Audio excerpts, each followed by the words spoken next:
Hi hello friends, welcome to new video. ಇವತ್ತಿನ ವಿಡಿಯೋದಲ್ಲಿ ITR filing ಯಾರೆಲ್ಲ ಫೈನಾನ್ಷಿಯಲ್ ಇಯರ್ 2025-26 ಸ್ಯಾಲರಿ ಪರ್ಸನ್ ಇದ್ದಾರೋ ಅವ್ರಿಗೆ ITR ಫೈಲ್ ಮಾಡೋದಕ್ಕೆ ಯಾವುದೆಲ್ಲ ಡಾಕ್ಯುಮೆಂಟ್ಸ್ ಬೇಕು ಅಂತ ನಾನು ಇಲ್ಲಿ ನಿಮಗೆ ಚೆಕ್ ಲಿಸ್ಟ್ ತೋರಿಸ್ತಾ ಇದ್ದೀನಿ ಗೈಸ್. ಸೊ ವಿಡಿಯೋ ಸ್ಟಾರ್ಟ್ ಮಾಡೋಣ ಬನ್ನಿ. ಅದಕ್ಕಿಂತ ಮುಂಚೆ ಯಾರೆಲ್ಲ ಚಾನಲ್ ಸಬ್ಸ್ಕ್ರೈಬ್ ಆಗಿಲ್ಲ ಅಂದರೆ ಈ ಕೂಡಲೇ ಚಾನಲ್ ಸಬ್ಸ್ಕ್ರೈಬ್ ಮಾಡ್ಕೊಬಿಡಿ. ಸೊ ನೋಡಿ, ಈಗ ಈ ವರ್ಷದ್ದು ಫೈನಾನ್ಷಿಯಲ್ ಇಯರ್ 2025-26 ಅಸೆಸ್ಮೆಂಟ್ ಇಯರ್ 2026-27 ಬಂದು ನಿಮಗೆ ITR ಫೈಲ್ ಮಾಡೋದಕ್ಕೆ ಡ್ಯೂ ಡೇಟ್ ಬಂದು 31st July 2026 ಲಾಸ್ಟ್ ಡೇಟ್ ಇದೆ. ಸೊ ನಿಮಗೆ ಅಷ್ಟರೊಳಗಡೆ ನೀವು ಸ್ಯಾಲ್ರಿಡ್ ಪರ್ಸನ್ ಯಾರೆಲ್ಲ ಇದ್ದೀರಾ, ನಿಮ್ಮ ಫ್ರೆಂಡ್ಸು ಫ್ಯಾಮಿಲಿ ಆಗಿರ್ಬೋದು, ಪ್ರತಿಯೊಬ್ಬರಿಗೂ ವಿಡಿಯೋ ಶೇರ್ ಮಾಡಿ. ಸೊ ನಿಮಗೇನಾದರೂ ITR ಬಗ್ಗೆ ಡೌಟ್ ಇತ್ತು ಅಂದರೆ ITR ಮಾಡಿಕೊಡ್ಬೇಕು ಅಂದರೆ ವಿಡಿಯೋ ಎಂಡಲ್ಲಿ ನನ್ನ ನಂಬರ್ ಬರುತ್ತೆ ಗೈಸ್. ಆ ಒಂದು ನಂಬರಲ್ಲಿ ನೀವು ವಾಟ್ಸಪ್ ಮುಖಾಂತರ ಕಾಂಟ್ಯಾಕ್ಟ್ ಮಾಡ್ಬೋದು, ಇಲ್ಲ ಫೋನ್ ಮಾಡಿ ಕಾಂಟ್ಯಾಕ್ಟ್ ಮಾಡ್ಬೋದು. ಸೊ ಬನ್ನಿ, ಈಗ ನಾವು ವಿಡಿಯೋ ಸ್ಟಾರ್ಟ್ ಮಾಡೋಣ. ಪೀರಿಯಡ್ ಬಂದು 1/4/2025 to 31st 3/2026. ಸೊ ಈ ಒಂದು ಪೀರಿಯಡ್ಗೆ ನಾವು ITR ಫೈಲಿಂಗ್ನ ಮಾಡಬೇಕಾಗುತ್ತೆ. ಸೊ ಫಸ್ಟ್ ಬೇಸಿಕ್ ಡೀಟೇಲ್ಸ್ ಬೇಕಾಗುತ್ತೆ ಗೈಸ್. ಸೊ ನೀವೇನಾದರೂ ಇನ್ನೂ ರಿಜಿಸ್ಟ್ರೇಷನ್ ಆಗಿಲ್ಲ ಅಂದರೆ ರಿಜಿಸ್ಟ್ರೇಷನ್ ಮಾಡ್ಕೊಳ್ಳೋದಕ್ಕೆ so PAN, Aadhaar, income tax password, ಅಕಸ್ಮಾತ್ ನೀವು ರಿಜಿಸ್ಟ್ರೇಷನ್ ಆಗಿದರೆ ಪಾಸ್ವರ್ಡು, ಸೊ ಬ್ಯಾಂಕ್ ಸ್ಟೇಟ್ಮೆಂಟ್ ಬೇಕಾಗುತ್ತೆ. So next salary individuals. So ನಿಮ್ಗೆ ಸ್ಯಾಲ್ರಿ ಅರ್ನ್ ಮಾಡ್ತಾಯಿದ್ದೀರಾ, ನಿಮಗೆ ಏನೆಲ್ಲ ಬೇಕಾಗುತ್ತೆ, ಫಾರ್ಮ್ 16 ಅಂತ ಕೊಡ್ತಾರೆ ನಿಮ್ಮ ಕಂಪ್ನಿ ಕಡೆಯಿಂದ. ಫಾರ್ಮ್ 16ನ ನೀವು ಕಲೆಕ್ಟ್ ಮಾಡ್ಕೊಬರ್ಬೇಕಾಗುತ್ತೆ. ಆ ಫಾರ್ಮ್ 16 ಏನಾದರೂ ಇಲ್ಲ ಅಂದರೆ ಸ್ಯಾಲ್ರಿ ಸ್ಲಿಪ್ ಕೊಡಬೇಕಾಗುತ್ತೆ. ಅದಾದಮೇಲೆ bank statement, self estimated salary. ಇದಿಷ್ಟು ಡಾಕ್ಯುಮೆಂಟ್ಸ್ ನೀವು ನಮಗೆ ಕೊಟ್ಟರೆ ಅಥವಾ ನಿಮ್ಮ ಹತ್ರ ಇದ್ದರೆ ನೀವೇ ಸ್ವತಃ ಇಂಡಿವಿಜುವಲ್ ಆಗಿ ಸ್ಯಾಲ್ರಿಡ್ ಪರ್ಸನ್ ಆಗಿ ITRನ ಫೈಲ್ ಮಾಡ್ಕೋಬೋದು ಗೈಸ್. ತುಂಬಾ ಈಸಿಯಾಗಿದೆ. ಸೊ ಅದಾದಮೇಲೆ ನಿಮಗೆ ಏನಾದರೂ ಹೌಸ್ ಪ್ರಾಪರ್ಟಿ ಇತ್ತು ಅಂತ ಅಂದ್ಕೊಳ್ಳಿ. ಸೊ ಹೌಸ್ ಪ್ರಾಪರ್ಟಿ ಇತ್ತು ಅಂದರೆ ನಿಮ್ಮ ಪ್ರಾಪರ್ಟಿ ಅಡ್ರೆಸ್ಸು ಮತ್ತು ರೆಂಟ್ ಎಷ್ಟು ರಿಸೀವ್ ಮಾಡ್ತಾಯಿದ್ದೀರಾ, ನಿಮ್ದು ಯಾವುದೋ ಬಿಲ್ಡಿಂಗ್ ಇದೆ, ಸೊ ಅದರಿಂದ ರೆಂಟ್ ಬರ್ತಾಯಿದೆ.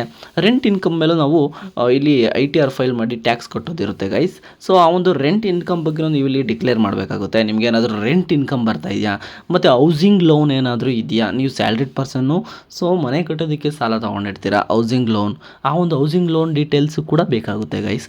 ಈ ಒಂದು ITR ಫೈಲ್ ಮಾಡೋದಕ್ಕೆ ಈ ಹೌಸಿಂಗ್ ಲೋನ್ ಡೀಟೇಲ್ಸು ಕೂಡ ಬೇಕಾಗುತ್ತೆ.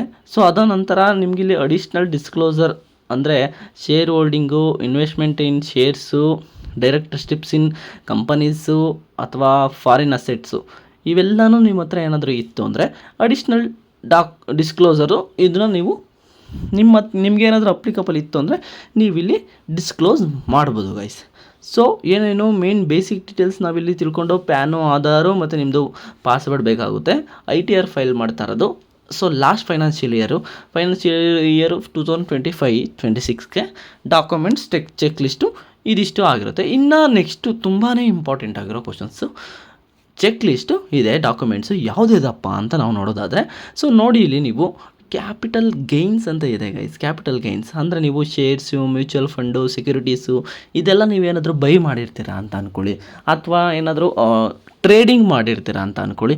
ಆ ಒಂದು ಟ್ರೇಡಿಂಗ್ದು ನಿಮಗೆ ಲಾಸ್ಟ್ ಇಯರ್ದು ರಿಪೋರ್ಟ್ ಅಂತ ಬರುತ್ತೆ. ಆ ಒಂದು ರಿಪೋರ್ಟು ಕೂಡ ನೀವು ತಗೊಂಡು ಫೈಲ್ ಮಾಡೋದು ಇದ್ದೇ ಇರುತ್ತೆ ಗೈಸ್. ಸೊ ಕ್ಯಾಪಿಟಲ್ ಗೈನ್ಸ್ ಇತ್ತು ಅಂದರೆ ನೀವು ಗೆಟ್ ಆ್ಯಂಡ್ ಲೋನ್ ರಿಪೋರ್ಟ್ ಅಂತ ಬರುತ್ತೆ ನೋಡಿ ಗೈಸ್. ಮತ್ತು ಇಮ್ಮೂವಬಲ್ ಪ್ರಾಪರ್ಟಿ ಇರ್ಬೋದು, ಅಥವಾ ನೀವೇನಾದರೂ ಪ್ರಾಪರ್ಟಿನ ಪರ್ಚೇಸ್ ಮಾಡಿರ್ಬೋದು, ಅದನ್ನು sale expenses details. So sale ಮಾಡ್ಬೇಕಾದ್ರೆ ನಿಮ್ಗೆ ಎಕ್ಸ್ಪೆನ್ಸಸ್ ಎಷ್ಟಾಗಿದೆ, ಇಂಥ ಪ್ರಾಪರ್ಟಿ ಸೇಲ್ ಮಾಡಿದ್ದೀವಿ, ಇಂಥ ಪ್ರಾಪರ್ಟಿ ಪರ್ಚೇಸ್ ಮಾಡಿದ್ದೀವಿ, ಅದೆಲ್ಲ ಡೀಟೇಲ್ಸ್ನ ಹಾಕಬೇಕಾಗುತ್ತೆ ಗೈಸ್. ಸೊ ಅದಾದಮೇಲೆ ಅದರ್ ಅಸೆಟ್ ಅಂದರೆ ಗೋಲ್ಡು, ಜ್ಯುವೆಲರಿ, ಕ್ರಿಪ್ಟೋ ಏನಾದರೂ ನೀವು ಬೈ ಮಾಡಿದ್ದೀರಾ ಅಂತ ಅಂದ್ಕೊಳ್ಳಿ, ಇವನ್ನೆಲ್ಲ ಪರ್ಚೇಸ್ ಆ್ಯಂಡ್ ಸೇಲ್ಸ್ ಡೀಟೇಲ್ಸ್ನ ನಾವಿಲ್ಲಿ ಪ್ರೂಫ್ಗೆ ಹಾಕಬೇಕಾಗುತ್ತೆ. ಪ್ರೂಫ್ಗೆ ಏನೇನು ಗೋಲ್ಡನ್ ಪರ್ಚೇಸ್ಗೆ ಬಿಲ್ಸ್ ಇರುತ್ತೆ. ಸೊ ಆ ಒಂದು ಗೋಲ್ಡನ್ ಪರ್ಚೇಸ್ನ ನೀವು ITR ಫೈಲಿಂಗ್ ಮಾಡೋ ಟೈಮಲ್ಲಿ ಅಲ್ಲಿ ಮೆನ್ಷನ್ ಮಾಡಬೇಕಾಗುತ್ತೆ. ಈ ಒಂದು ಕ್ಯಾಪಿಟಲ್ ಗೈನ್ಸ್ ಇರೋರಿಗೆ ಈ ಒಂದು ಡಾಕ್ಯುಮೆಂಟ್ಸ್ ತುಂಬಾ ಇಂಪಾರ್ಟೆಂಟ್ ಆಗಿದೆ. ನೆಕ್ಸ್ಟ್ ಬಂದರೆ other income, savings bank interest ಬಂದಿರುತ್ತೆ, ಫಿಕ್ಸ್ಡ್ ಡೆಪಾಸಿಟ್ ಇಂಟ್ರೆಸ್ಟ್ ಬಂದಿರುತ್ತೆ ನಿಮಗೆ, ಅದಾದಮೇಲೆ ಡಿವಿಡೆಂಡ್ ಬಂದಿರುತ್ತೆ. ಆಮೇಲೆ ಏನೇ ಅಗ್ರಿಕಲ್ಚರ್ ಇನ್ಕಮ್ ಇತ್ತು ಅಂದರೆ 5,000ವರೆಗೂ ನೀವು ಡಿಸ್ಕ್ಲೋಸ್ ಮಾಡ್ಬೋದು. ಸೊ ಇದಿಷ್ಟು ಸ್ಯಾಲ್ರಿಡ್ ಪರ್ಸನ್ ಆಗಿರೋರಿಗೆ ಬೇಕಾಗಿರುವಂತಹ ಒಂದು document check list. ITR file ಮಾಡೋದಕ್ಕೆ ಇದಿಷ್ಟು ದಾಖಲೆಗಳು ಬೇಕಾಗಿದ್ದಾವೆ ಗೈಸ್. ಇದಿಷ್ಟು ದಾಖಲೆಗಳು ನಿಮ್ಮ ಹತ್ರ ಇತ್ತು ಅಂದರೆ ಈಸಿಯಾಗಿ ನೀವು ಫೈಲ್ ಮಾಡ್ಬೋದು.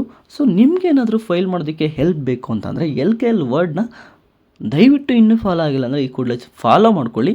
ಸೊ ನನ್ನ ಇನ್ಸ್ಟಾಗ್ರಾಮ್ ಲಿಂಕ್ನ ನಿಮಗೆ ಡಿಸ್ಕ್ರಿಪ್ಷನ್ ಬಾಕ್ಸ್ನಲ್ಲಿ ಕೊಟ್ಟಿರ್ತೀನಿ. ನೀವು ಅದ್ರ ಮುಖಾಂತರ ನನಗೆ ಡೈರೆಕ್ಟಾಗಿ ಮೆಸೇಜ್ ಮಾಡ್ಬೋದು ಇನ್ಸ್ಟಾಗ್ರಾಮಲ್ಲಿ, ಅಥವಾ ಇಲ್ಲೇ ನಂಬರ್ ಕಾಣ್ತಾ ಇದೆ ನೋಡಿ, ನಂಬರ್ ಮುಖಾಂತರ ನೀವು ವಾಟ್ಸಪ್ಪಲ್ಲಿ ಮೆಸೇಜ್ ಕಳಿಸಿ.